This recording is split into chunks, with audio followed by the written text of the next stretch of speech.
Okay, so your screen.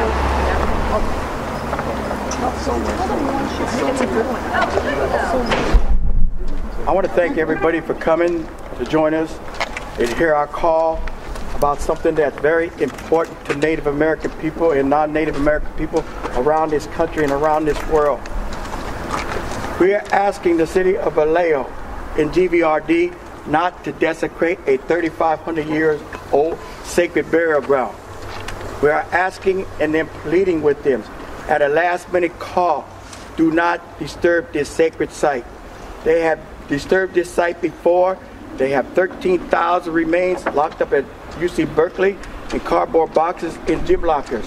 Some of them remains have came from the Glen Cove sacred site. It is in the archaeologist's report.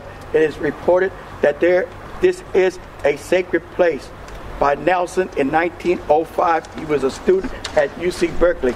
So what we're asking for people to join us, non-Native Americans who support us. We're asking for people from different cultures, different religions that really believe in God to come out and pray with us on that day. This is a holy month, and we're asking them to come out and pray with us to protect this sacred site. We are asking the city of Vallejo again. We are pleading with them as Native American people to not to disturb this sacred burial ground of our ancestors. What is your name? My name is Wounded Knee. How do you spell it?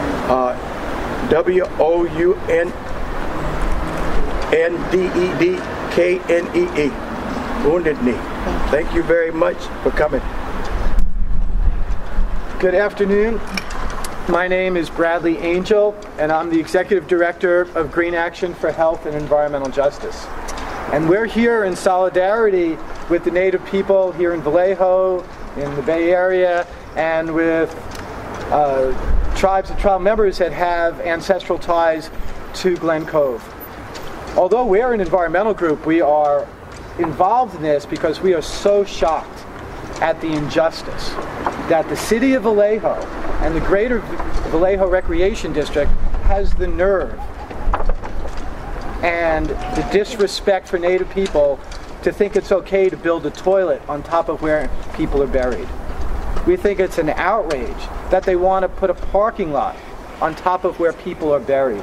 We think it's an outrage that the city wants to go ahead and GVRD wants to go ahead and grade a hill that likely contains human remains solely so some people can get a better view of the Carquinez Strait. I don't think city officials would want their ancestors to have a toilet built on top of them, but they haven't listened. Negotiations between the Native people and the city and GVRD have broken down and gone nowhere.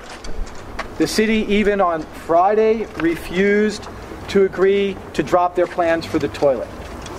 And I think that's what they think, it's the message they're giving of what they think about Native people. They are therefore leaving the Native people here and their supporters no choice but today to appeal to the Attorney General of the state of California, Kamala Harris, to take action under California Government Code 11135, which is our state's civil rights laws. And that law says, essentially, that if you receive state funding, you cannot turn around and discriminate and take action that violates the civil rights of Native people, other low-income people of color. But clearly, moving ahead with plans to bring in a bulldozer to grade a hill that likely contains human remains, moving forward with plans to build a toilet on top of where people are buried is a violation of civil rights, and it will not be tolerated. So today we are taking this emergency action at the last minute because we understand the proposed desecration of this site that the city knows to be sacred could begin as early as Friday morning. And as you've heard, people will be there to peacefully resist, but we hope it doesn't come to that. And so we are filing this civil rights complaint, asking for the Attorney General to say that recipients of state funding cannot proceed with the planned desecration of the Glen Cove sacred site. I would now like to introduce Karina Gold. Horshe Tuke, Ka'at Lashanka, Ka'at Ra'at Karina. And in our language, that means good day. I'm Chochenyo and my name is Karina. And I have direct lineage to the Karkin people that are here in Vallejo. And we're going to serve the city of Vallejo and GVRD with the civil action complaint today. But we also come to say that this is not the last stand. The Native people from all over the country are coming to support us. And they're going to come into to Glen Cove in a spiritual way and to protect that site in a peaceful manner. But to make it understood to the state of California, to people that want to desecrate our sites, that this can no longer be done. Our ancestors deserve to have a place where they can rest forever. When our cemeteries here in the cities are protected from laws, our ancient cemeteries are not. People from all over the world understand that ancient cemeteries are sacred places, and they learn to build around them and to deal with it in that kind of a way. This country has not learned to deal with that. Today we make a stand and we say no more. Our ancestors are not going to be pulled out of the ground. Our ancestors cannot have a bathroom put on top of them. Our ancestors cannot have a parking lot put on top of them. This is a place that is a spiritual place for over 3,500 years, way longer than the United States has been here. So today when we come together and we do this action has far more reaches. We have people from all over the world that are writing letters to the city of Vallejo and GVRD asking once and for all for them to back off and to allow us to have this site for us to continue to have our prayer ceremonies and to respect our ancestors. Karina, where is this site? You keep talking about this site. I don't know where this site is. I'll be glad to take you down there and you can walk. I mean, are we talking about, no, just geographically, generally geographically, is it closer to the, because Glen Cove is closer to the waterfront. It's right on the Carquita Strait, down, what's the name of the street? Whiteside. Whiteside. Okay. Whiteside. On the Vallejo side? Yes. Yes. Because there's kind of splits between Benicia and Vallejo right there. Yes, on the Vallejo side. Okay. Near waterfront. Okay. That's all I need. Thanks. You could go there, you can walk through there. I'd like to introduce Mark Anclough from AIM West. I'd like to say a few words. My name is Mark Anclough. I'm with the Kiowa Tribe of Oklahoma, and I'm a representative of the International Indian Treaty Council. We became involved when we discovered that the city of Vallejo was going to build a park, a recreational park on top of a 3,500-year-old burial site. Now, the fact that this is a burial site, that this is a ceremonial site, is not in dispute. That's been acknowledged by everyone, including the city of Vallejo, including the GVRD. But the GVRD and the city of Vallejo, they want to turn it into a park with picnic tables. They want to turn it into a place where people go to enjoy themselves and play games and sing and dance or whatever. Literally singing and dancing on our graves. The city of Vallejo wants to dance on Indian graves, literally. And this is the kind of thing that's been happening for hundreds of years on this continent. This is nothing new. But people think that this is the kind of thing that has only happened in the past, that these are historical crimes taking place, but these are still happening in this day and age. It was only a few months ago that the United States, that is President Obama, announced that the United States would be endorsing the United Nations Declaration on the Rights of Indigenous People. One of the main articles of that declaration clearly states that we have the right to our sacred places, to our burial grounds, to our ceremonial sites, that we have the right to have them intact, that we have the right to access to them, and that we have the right to say what happens to them. So if President Obama actually believes in his word, if he believes in what he says, then this is the place that he can start. He can start by following the letter of the law, by following the declaration, and not allowing the desecration of his burial site to take place. We will be there standing with the Ohlone people, with the Miwok people, with the Powwoon people, We will be there standing with them as they resist, as they try to prevent this from happening.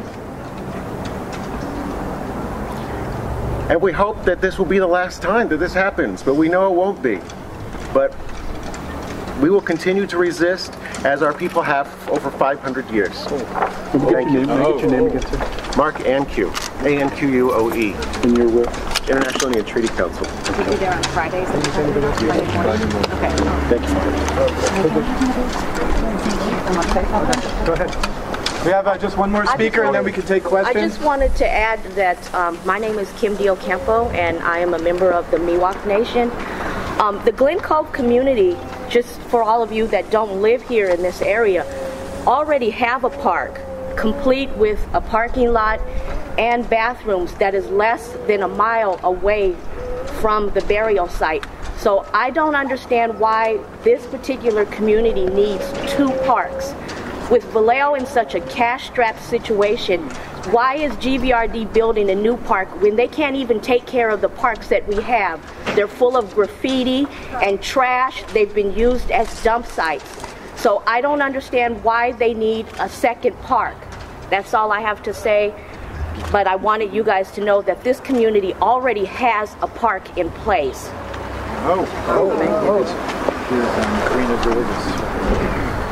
So there, before we go in to deliver the civil rights complaint to the mayor's office, are there any questions from the press?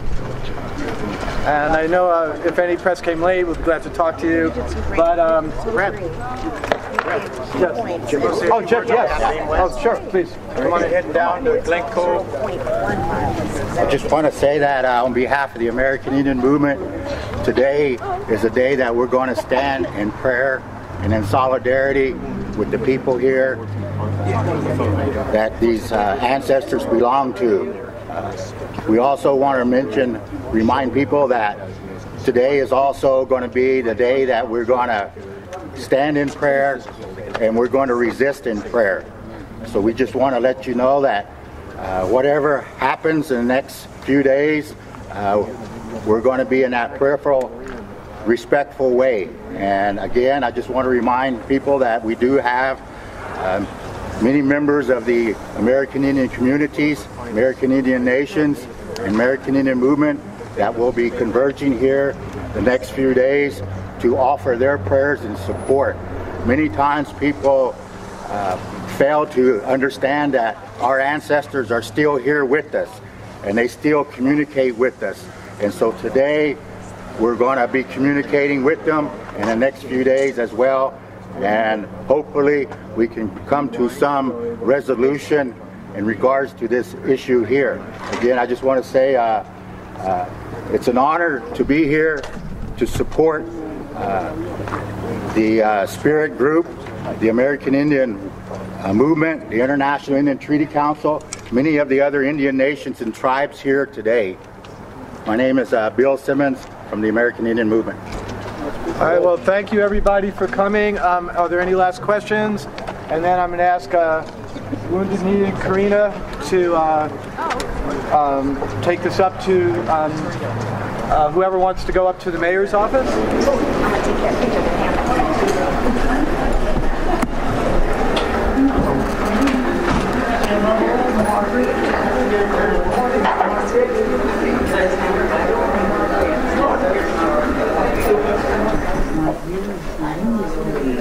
Okay. On behalf of Spirit and Native American people and our organizations that are in allegiance with the site not being desecrated at Glen Cove, we'd like to leave this copy of the civil rights complaint that we are filing to stop the desecration of Glen Cove. Okay, sure. No problem. I'll make sure he gets that. Okay. Very good. Okay. Thank you, Margaret. What's asking about you? Haven't seen you for a long time. This is my friend. So, everybody, hello there. Sacred burial site. Come down there. This is follow us. If you don't know how to get to Glen Cove, we need to go to Glen Cove. Is that where you headed to now? Yeah. Come up and say what's going on. Typically, unfortunately, there's not a great history of our government protecting the civil rights of Native people. But we're trying to draw attention to that and force the issue. And especially, we're really hoping to avoid a confrontation down at Glen Cove on Friday. But, our side is 100% peaceful. It's a condition of people participating. No weapons, no drugs, no alcohol. Commitment to peaceful guidelines. We can't control what the police do. But people are prepared to peacefully but quite effectively protect those burials. And, it should never have come to this point where we have to argue with the city about putting a toilet on top of where people are buried. I think that just says it all. I'm just trying to understand, though. I mean, this isn't litigation in the sense that you're taking the city to court. No, this is an administrative civil complaint. So it's called administrative complaint. It's not a lawsuit. Why didn't you file a lawsuit?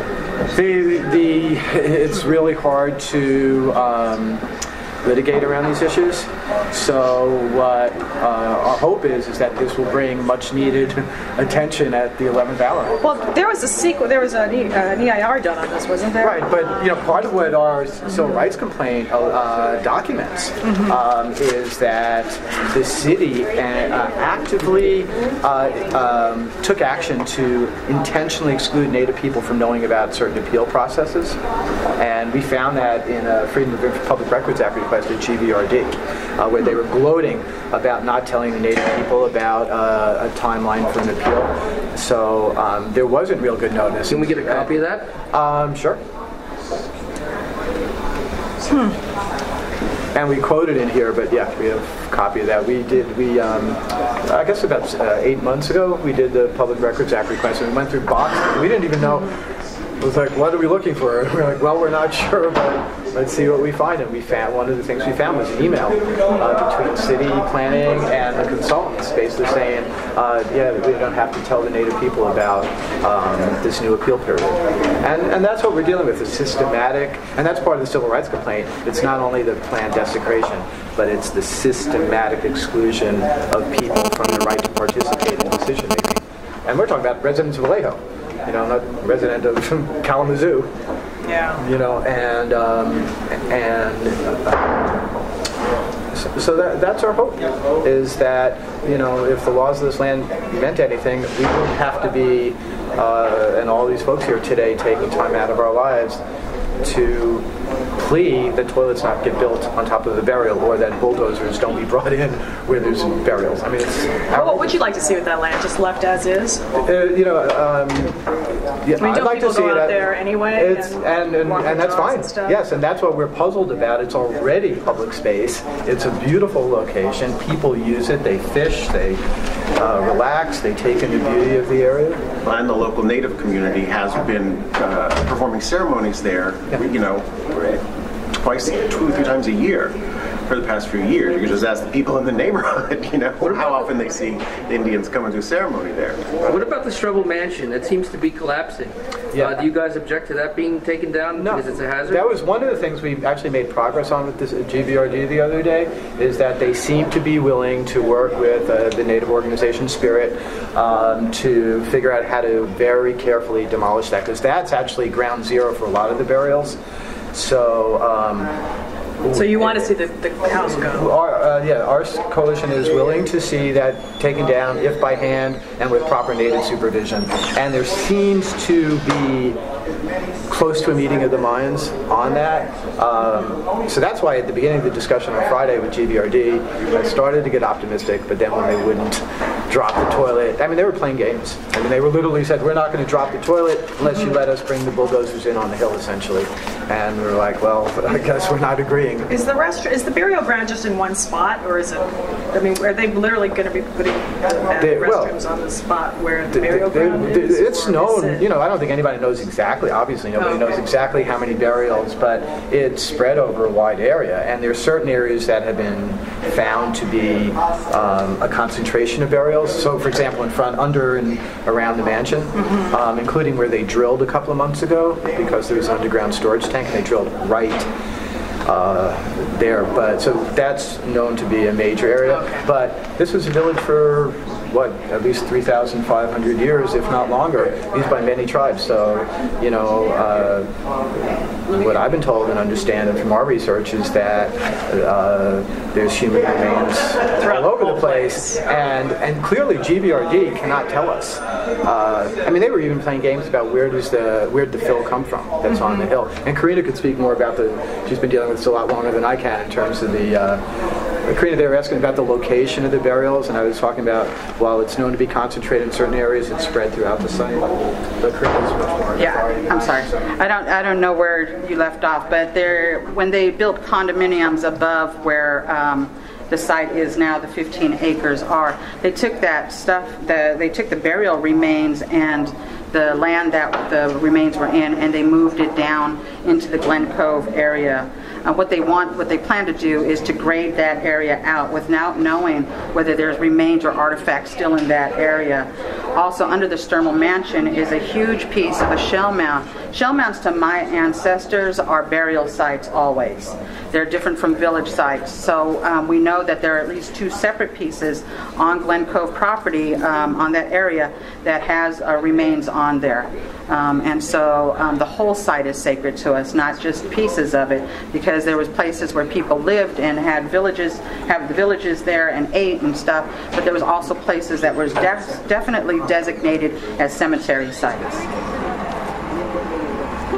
Okay, so here's Karina. Oh.